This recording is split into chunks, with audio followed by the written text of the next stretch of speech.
అందరికీ నమస్తే అండి.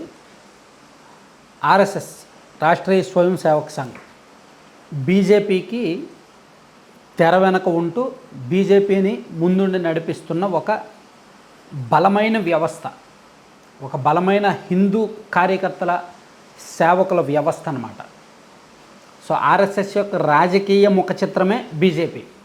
విద్యార్థి ముఖ చిత్రం ఏబీవీపీ, హిందూ ముఖ చిత్రం విహెచ్పి లాంటి రకరకాల ముఖ చిత్రాలు ఉంటాయి ఆర్ఎస్ఎస్కి. దేశంలో అతిపెద్ద నెట్వర్క్, అతిపెద్ద వ్యవస్థ అనుకోవచ్చు ఆర్ఎస్ఎస్ని.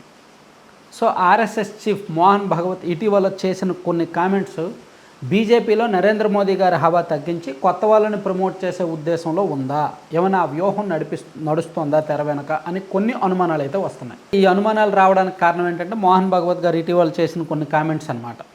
ఆయన ఒక పుస్తకావిష్కరణ కార్యక్రమంలో పాల్గొంటూ 75 ఏళ్ళు వచ్చేసరికి సాలువా కప్పి సత్కరిస్తున్నారంటే ఇంకా విశ్రాంతి తీసుకోమనే అర్థం అని అన్నారు. సో అవి తనను తాను ఉద్దేశించి అని ఉంటారు, ఎందుకంటే తనకు 75 ఏళ్ళు పూర్తవుతున్నాయి ఇంకో 2 నెలల్లో. అలాగే ప్రధానమంత్రి నరేంద్ర మోదీ గారికి సెప్టెంబర్ 17వ తేదీతో 75 ఏళ్ళు.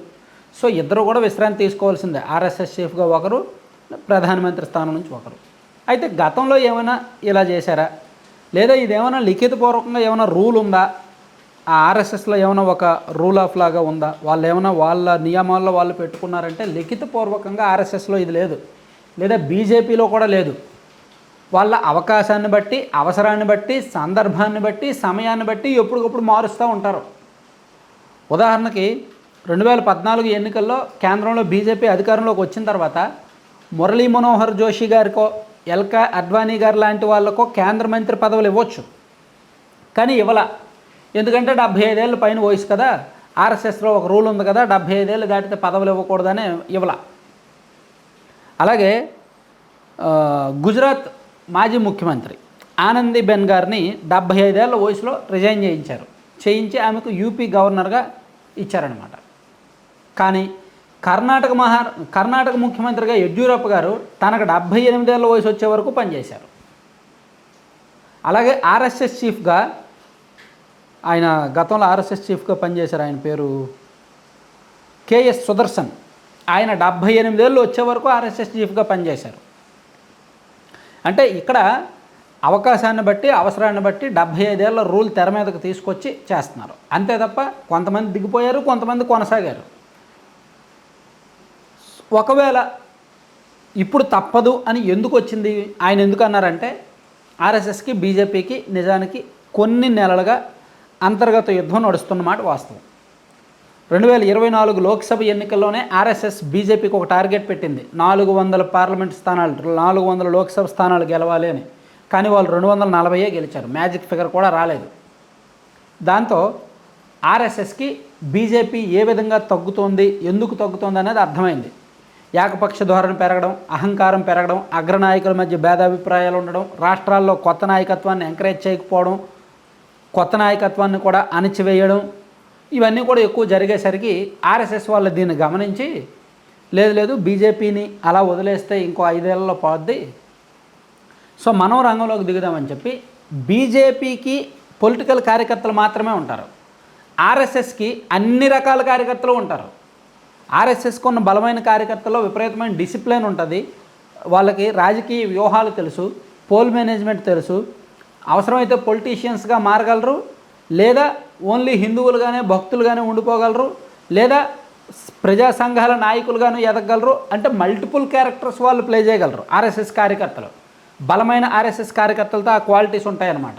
సో ఇప్పుడు బీజేపీలో ఉన్న అగ్రనాయకులందరూ కూడా ఆర్ఎస్ఎస్ భావజాలంతో ఆర్ఎస్ఎస్ నుంచి వచ్చిన వాళ్ళే, కానీ వన్స్ బీజేపీలో వచ్చి హైలైట్ అయిన తర్వాత ఆ ఆర్ఎస్ఎస్ భావజాలాన్ని తొక్కేస్తున్నారు, వీళ్ళలో అహంకారం పెరిగిపోతుంది. 2024 ఎన్నికల్లో కూడా తక్కువ సీట్లు రావడానికి కారణం ఈ అహంకార ద్వారానే, ఈ ఏకపక్ష ద్వారానే అని మోహన్ భగవత్ గారు 2-3 సందర్భాల్లో వ్యాఖ్యానించారు. ఆ వ్యాఖ్యలు మనం చూసుకుంటే కొన్ని ఉన్నాయన్నమాట. అంటే ఆర్ఎస్ఎస్ నాయకుడు ఇంద్రేష్ కుమార్ కూడా రాముడిని పూజించిన వారు క్రమంగా అహంకారులయ్యారు, అందుకే 240 సీట్లకే పరిమితమయ్యారు అని వ్యాఖ్యానించారు ఒక సందర్భంలో. అలాగే ఎన్నికల ప్రచార సమయంలో కూడా ఆర్ఎస్ఎస్ కార్యకర్తలు గతంలోగా ఉత్సాహంగా పనిచేయలేదు అని బీజేపీ వాళ్ళు విమర్శించారు. అంటే 2024 ఎన్నికల తర్వాత గురించి చెప్తున్నా. ఆ తర్వాత ఆర్ఎస్ఎస్ ఏం చేసిందంటే హర్యానా ఎలక్షన్స్లో కానీ ఢిల్లీ ఎలక్షన్స్లో కానీ దేశవ్యాప్తంగా ఉన్న బలమైన ఆర్ఎస్ఎస్ కార్యకర్తల్ని ఆ ఎన్నికల్లో పోల్ మేనేజ్మెంట్ బాధ్యతలు ఇచ్చేసింది. బీజేపీ నమ్మల, బీజేపీ కార్యకర్తలు నమ్మల. బీజేపీ అంటే ఆర్ఎస్ఎస్ వాళ్ళని మాత్రమే నమ్మింది, వాళ్ళతో డైరెక్ట్ టచ్లో ఉండే వాళ్ళని మాత్రమే నమ్మింది. నమ్మి మొత్తం దేశవ్యాప్తంగా ఉన్న బలమైన కార్యకర్తలను మోహరించి ఢిల్లీ అండ్ హర్యానా ఎన్నికల్లో పోల్ మేనేజ్మెంట్ చేశారు. దాంతో బాగా సక్సెస్ అయ్యారు. సో ఇక్కడ బీజేపీ కంటే మేమే బలంగా చేయగలుగుతున్నాం అని ఆర్ఎస్ఎస్ అప్పటి నుంచి నమ్మింది. అందుకని అప్పటి నుంచి బీజేపీకి స్వేచ్ఛాయుతమైన నిర్ణయాలు తీసుకునే అవకాశం ఇవ్వట్లా. అందుకే అవసరమైతే మార్పిడి పదవి నుంచి దించేయడానికి సిద్ధంగా ఉన్నారు. ఒకవేళ నరేంద్ర మోదీ గారు ఇప్పటికిప్పుడు దిగిపోవాల్సి వస్తే ఆయన తర్వాత ఆ స్థాయిలో ఉన్నది అమిత్ షా గారే. అమిత్ షా గారి వయసు 60 సంవత్సరాలు మాత్రమే. బీజేపీలో ఇంకా అగ్రనేతలు ఉన్నారు. నితిన్ గడ్కరీ గారు ఉన్నారు, ఆయనకు 64 సంవత్సరాలు అనుకుంటా. నితిన్ గడ్కరీ వయసు 68 సంవత్సరాలు. జేపీ నడ్డా ఉన్నారు, ఆయన వయసు 64 సంవత్సరాలు. రాజ్నాథ్ సింగ్ ఉన్నారు, కానీ ఆయన వయసు దగ్గర దగ్గర 74, 75. సో అమిత్ షా మాత్రమే కనిపిస్తున్నారు 60 ఏళ్ళు. నెక్స్ట్ 15 ఏళ్ళకు సరిపడా నాయకత్వం ఆయన చేతుల్లో ఉంటుంది. ప్లస్ ఆయనకు కూడా దేశం మొత్తం మీద బీజేపీ కంట్రోల్లో ఉంది, ఆర్ఎస్ఎస్ కంట్రోల్లో ఉంది అని అంటున్నారు. సో వీళ్ళు దాటితే ఈ సూర్యప్రతాప్ యాదవ్, లేదంటే ఆయన ఎవరు యోగి ఆదిత్యనాథ్, మౌర్య గారు, ఇటువంటి కొత్త కొత్త నాయకత్వాలు ఉన్నాయన్నమాట. సో ప్రస్తుతానికైతే ఇప్పటికిప్పుడు నరేంద్ర మోదీని దించేసే సాహసం కూడా ఆర్ఎస్ఎస్ చేయదు. ఎందుకంటే బీజేపీ కంటే నరేంద్ర మోదీ గారికి ఉన్న చరిష్మానే దేశంలో చాలా రాష్ట్రాల్లో గెలిపిస్తోంది. అండ్ వరుసగా 2 సార్లు ప్రధానమంత్రి అయిన తర్వాత, అధికారంలో ఉన్న తర్వాత 10 ఏళ్లలో ఉన్న ప్రజా వ్యతిరేకతను దాటుకొని మరి 3వ సారి అధికారంలోకి రావడం అంటే మామూలు విషయం కాదు. అది కేవలం నరేంద్ర మోదీ గారి వల్లనే వచ్చింది అనేది కూడా చాలామంది నమ్ముతారు. కాబట్టి నరేంద్ర మోదీ గారిని దించేయాలి అనే సాహసం మేబీ ఆర్ఎస్ఎస్ ఎప్పటికిప్పుడు చేయబోదు. కాకపోతే వాళ్ళ భయం వాళ్ళకు ఉన్నదన్నమాట. Thank you.